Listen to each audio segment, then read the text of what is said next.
وأنا في طريقي للخميس الأول لأخويا. البحر جاف. رغم إن الناس ديت بتعتمد على الزراعة معظم الوقت. أنا في طريق لجالية.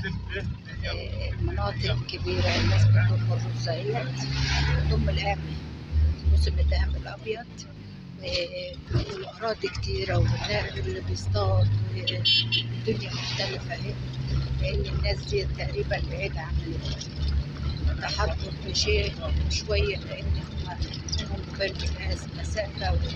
وأنا من خلال البرنامج بحب أصور الريف المصري، الريف الأصيل، الريف اللي لسه عاداته وتقاليده زي ما هي.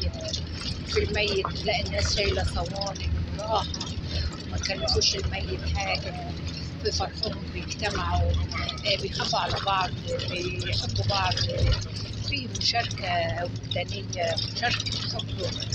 والواحد بيحط حاجته هنا بيبقى حاسس بالمطمن، مفيش حد بيجي يمها ولا حد بياخد، بيبقى كمان في أمان، في عشش ممكن الواحد ينام في العشة بتاعته يوم اتنين بياكل ويشرب.